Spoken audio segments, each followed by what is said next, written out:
Naranasan mo na bang maramdaman ang matinding bigat ng emosyonal na pagkakabigkis? Parang nakulong ka sa isang siklo na imposibleng takasan? Isa itong karaniwang laban na maaaring mag-iwan sa iyo ng pakiramdam na wala kang magawa at parang naipit ka. Pero narito ang magandang balita. Ang pagbabago ay hindi lamang posible, nasa loob lang ito ng iyong kakayahan. Sa tulong ng karunungan mula sa sinaunang mga pilosopong Stoic, tulad nina Marcus Aurelius at Seneca, ating tutuklasin ang susi sa pagmaster ng sining ng detachment, ang pagbaklas mula sa emosyonal na tanikala na pumipigil sa atin. Sa makabuluhang bidyong ito, susuriin natin ang malalim na prinsipyo ng Stoicism upang gabayan ka sa isang paglalakbay patungo sa emosyonal na kalayaan.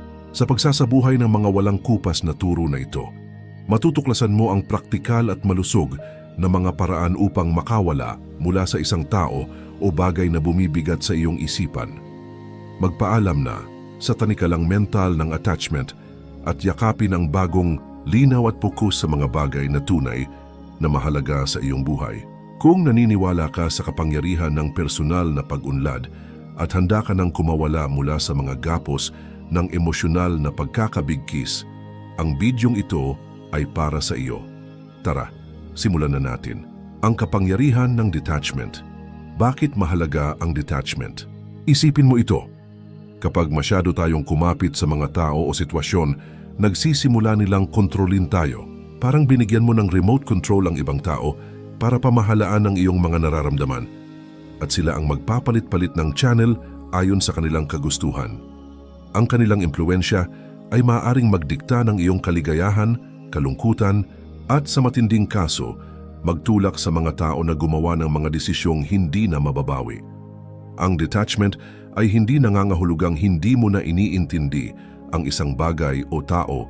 Ibig sabihin nito ay binibigyan mo ng tamang halaga ang mga bagay na wala sa iyong kontrol. Isipin mo na ang iyong mga emosyon ay parang isang saranggola. O maaring mukhang kakaiba ito, pero makinig ka lang. Ang bawat tali na nakakabit sa isang bagay o tao ay kumakatawan sa posibleng direksyon kung saan maaari maapektuhan ang iyong emosyon. Kapag hawak mo ang masyadong maraming tali o kaya'y mahigpit na hawak ang isa, ikaw ay nasa ilalim ng kapangyarihan ng hangin. Itinuturo sa atin ng Stoicism na paluwagin ang ating pagkakahawak na nauunawaan na bagamat hindi natin kayang kontrolin ang hangin, maaari nating piliin kung anong tali ang hahawakan natin. Hindi ibig sabihin nito na ikaw ay nagiging malamig o walang pakialam. Sa halip, ginagawa ka nitong matatag at matibay. Magiging mas praktikal tayo ngayon. Magsimula sa pagtukoy kung ano o sino ang labis mong nakakabit. Pagkatapos, tanungin ang iyong sarili kung bakit. Nais mo bang makuha ang pag-apruba ng iba? Natatakot kang mag-isa o may iba pang dahilan? Ang pag-unawa sa pinagmulan ng iyong attachment ang unang hakbang upang mapaluwag ito. Ngayon, magsimula ng mga aktibidad na magbibigay sa iyo ng pakiramdam ng layunin at kasiyahan. Huwag hayaang ang isang bagay o tao ay magpatali sa iyo. Ang detachment sa kabuuan nito ay nagpapalaya sa iyo. Pag-unawa sa attachment, kailangan mong maunawaan na kapag ikaw ay nakakabit sa isang bagay, ikaw ay kumikilos mula sa iyong ego. Balikan natin ang mga batayang konsepto. Tayo ay mga nilalang ng pagmamahal sa ating pinakapundasyon. Isipin mo ang isang sanggol, kumikislap ng kagalakan, hindi pa nahahadlangan ng mga komplikasyon ng ego. Ngunit habang tayo ay tumatanda, ang ating ego ang humihawak ng manibela, pinapaligaya ang ating buhay ng mga attachment. Ang mga attachment na ito, maging sa mga tao o ideya, ay kumakalat sa ating pag-iisip at inaalis tayo mula sa ating tunay na kalikasan na siya ay pagmamahal. Tandaan mo ito, ang attachment ay laro ng ego, ang kabaligtaran ng pagmamahal at kasiyahan sa sarili. Kung magbibigay tayo ng oras upang tanawin ang ating mga kagustuhan at koneksyon sa ganitong pananaw, makikita natin ang mga hindi kailangang bigat na idinagdag nila sa ating buhay. Ngayon, isipin mo ang isang buhay na mula sa pagmamahal, hindi ego. Isipin ang kalayaan ng hindi desperadong pagkakahawak sa mga kinalabasan, tao o status. Ang pamumuhay mula sa pagmamahal ay nagbibigay sa iyo ng tiwala sa kasaganaan. na tunay na naniniwala na ang mga bagay na para sa iyo ay makararating sa iyo. Hindi ito tungkol sa pagsisinungaling sa sarili.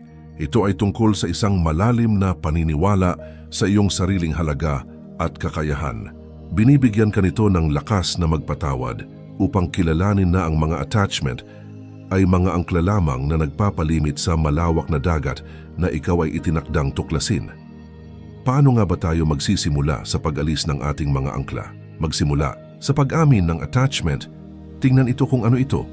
Isang produkto ng iyong ego na naghahanap ng seguridad at pagpapahalaga. Pagkatapos, baguhin ang iyong pananaw. Unawain na ang iyong halaga ay hindi nakatali sa attachment na ito. Ang iyong kalikasan, ang iyong pinakapundasyon ay sapat na. Ang pag-unawang ito ay hindi nangyayari sa magdamag. Ito ay isang maingat na pagsasanay, isang conscious na desisyon na bigyan ng prioridad ang iyong panloob na kapayapaan kaysa sa pansamantalang pagpapahalaga mula sa iba. Panghuli, yakapin ang konsepto ng kasaganaan. Kapag pinakawalan mo ang takot sa pagkawala, ang universo ay may paraan upang gantimpalaan ka ng higit pa sa mga bagay na iyong pinakawalan. Ang detachment ay hindi nangangahulugang hindi mo na inaalagaan. Ibig sabihin nito ay mas naunawaan mo. Ibig sabihin nito ay mananatili kang tapat sa iyong kalikasan. Hayaan ang pagmamahal na magturo sa iyo kaysa takot. Ang paglalakbay patungo sa detachment ay isang pagbabago. Ito ay tungkol sa pagpapalit ng mga patong ng ego upang matuklasan ang matibay at puno ng pagmamahal na kaluluwa sa ilalim. Ito ay tungkol sa pag-usad ng magaan, malaya mula sa mga pasanin ng attachment, at handang tanggapin ang mga bagong biyaya ng may bukas na mga kamay at matatag na puso. Ang ilusyon ng ego minsan, ang ating ego ay nagpapaniwala sa atin na hindi tayo sapat o na ang damo ng iba ay mas lunti, na nagdadala sa atin sa isang bitag kung saan emosyonal tayong kumakapit sa iba para sa pagpapatibay. Ang maling pagkaintindi na ito ay madalas na nagiging dahilan ng pag-idolize sa mga tao. Inilalagay sila sa pedestal na parang meron silang isang bagay na hindi maabot. Ngunit kapag binuksan natin ang ating mga mata at ibinaba ang lahat sa ating pinakapundasyon, lalo na sa mga kritikal na sandali ng buhay, mauunawaan natin na wala ni isa sa atin ang may hawak ng espesyal na tiket. Tayong lahat ay parehong marupok, parehong tao. Mahalaga kung gayon na harapin ang ilusyon na ito ng diretso upang makita ito bilang isang mirage at hindi hayaang baluktutin nito ang ating pananaw sa ating sarili o sa iba. Pag-usapan natin ang tiwala sa sarili at panloob na pagpapagaling. Ayos lang na ipaalala mo sa iyong sarili na ikaw ay kamangha-mangha, espesyal at natatangi. Ito ay isang malusog na gawain upang buuin ang iyong self-esteem at alagaan ang iyong panloob na bata. Gayunpaman, ang pagtanggap sa mindset na ito ay hindi nangangahulugang tinitingnan mong mababa ang iba o hinihiwalay mo ang iyong sarili mula sa kolektibong karanasan ng tao. Sa halip, ito ay tungkol sa pagkilala na bagamat ang bawat isa sa atin ay may natatanging landas, walang landas na likas na nakahihigit. Ang ating mga kwento ay mga hinabing sinulid sa mas malaking tapiserya ng buhay. Bawat isa ay kasing halaga ng isa. Ngayon, tatalakayin natin ang paksa ng detachment, partikular sa mga relasyon. Madaling mahulog sa mindset ng kakulangan, natatakot sa pagkawala ng isang tao na itinuturing nating natatangi at hindi mapapalitan. Ang pattern ng pag-iisip na ito ay direktang anak ng ego na ibinubulong ang mga kasinungalingan ng kakulangan at limitasyon. Sa katotohanan, ang pagsasanay ng emosyonal na detachment ay hindi tungkol sa pagtanggi sa nararamdaman o pagiging walang malasakit, kundi tungkol sa pagtanggap sa kasaganaan ng universo at sa ating sariling kapasidad para sa pagmamahal. Ito ay ang pagkilala na bagamat ang isang tao ay espesyal sa atin, hindi nakadepende ang ating kabuuan sa kanilang presensya. Ang pagkaunawang ito ay nagpapalaya sa atin mula sa attachment na batay sa takot, nagbibigay lakas sa atin upang magmahal ng malaya, ng hindi desperadong kumakapit. Panghuli, ayon sa pilosopiyang Stoic, napakahalaga ng pagsasanay na makita ang bawat isa, pati na ang ating sarili, sa isang lente ng pagkakapantay-pantay. Ang bawat tao na ating nakikilala at bawat tao na maaring mawala sa atin ay may papel sa ating paglalakbay, katulad ng ating papel sa kanilang paglalakbay, ngunit walang papel na hindi mapapalitan.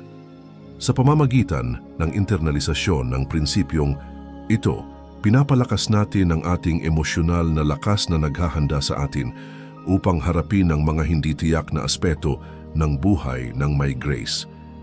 Itinuturo sa atin ng mga Stoic ang kahalagahan ng pagtutok sa mga bagay na kaya nating kontrolin.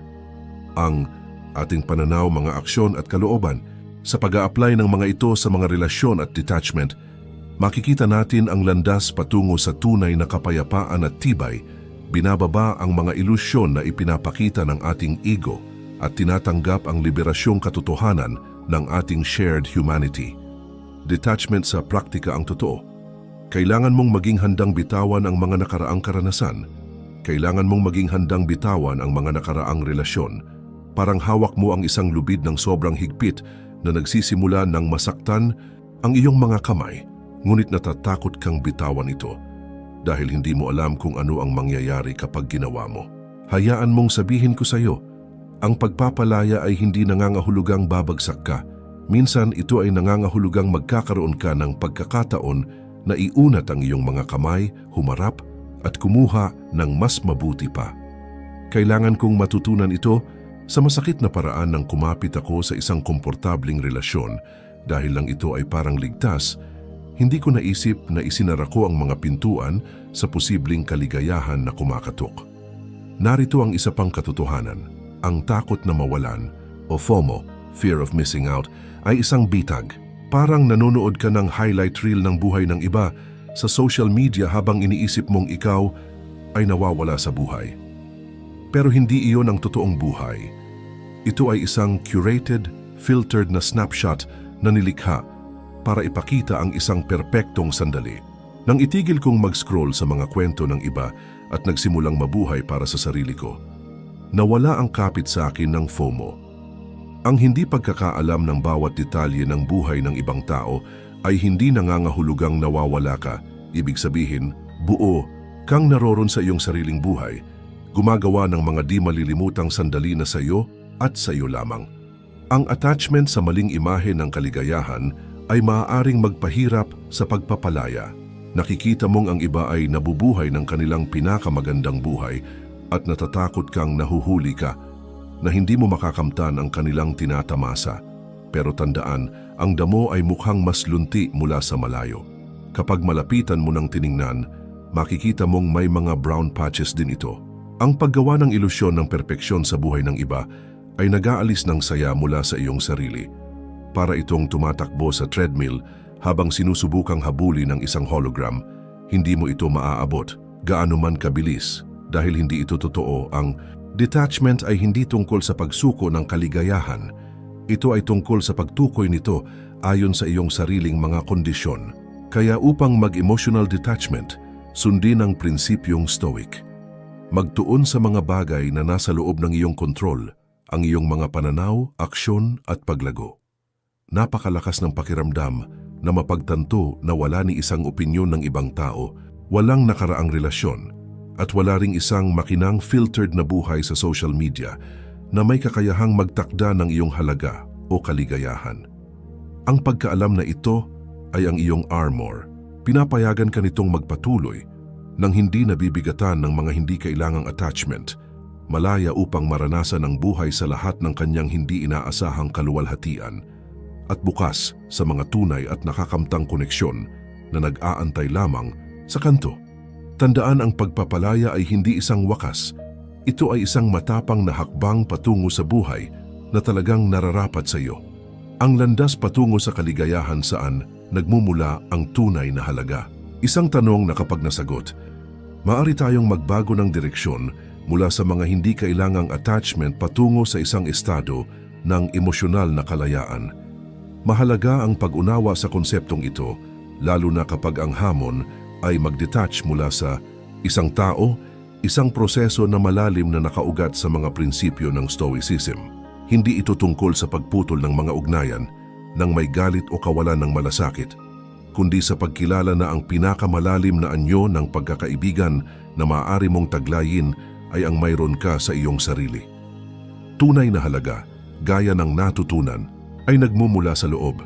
Ang iyong karakter, ang iyong karunungan kung paano mo tratuhin ang iba, madaling paniwalaan na ang kaligayahan ay nakatali sa presensya ng ibang tao, na ang ating halaga ay tumataas kasabay ng kanilang pag-apruba o bumabagsak kasabay ng kanilang pagpapabaya.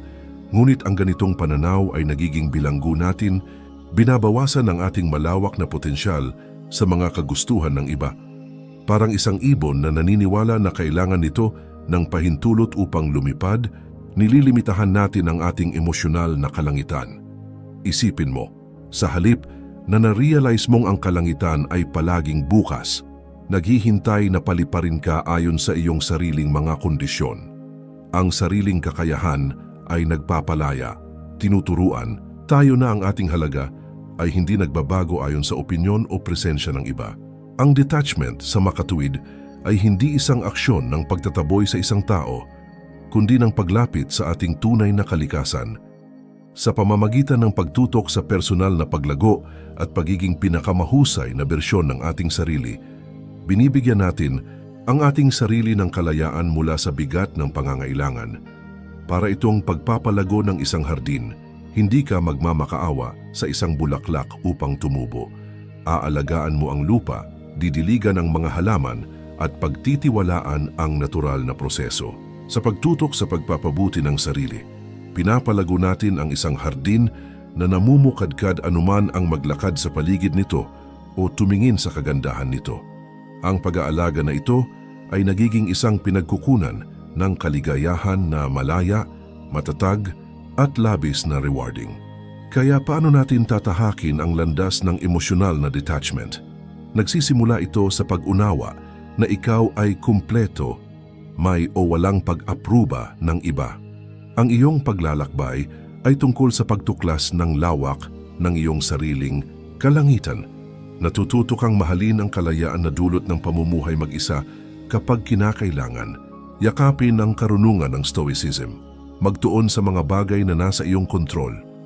Ang iyong mga pananaw, mga aksyon at paglago. Hindi ibig sabihin nito na ipagpapalit mo ang iyong puso o ipipikit ang iyong mata sa pagmamahal at koneksyon.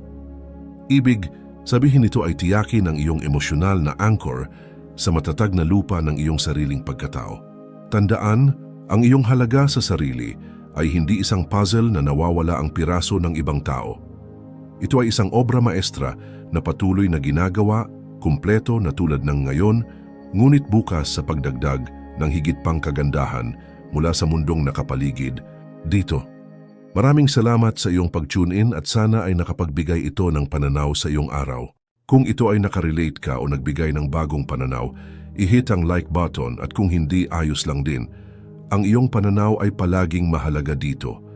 Para sa mga nagnanais na mas malalim pang matutunan ang paglalakbay ng personal na paglago, mayroon kaming isang espesyal na bonus para sa iyo. Isang eksklusibong libreng regalo na tatalakay sa 3 stoic na prinsipyo para sa isang mas matagumpay na buhay.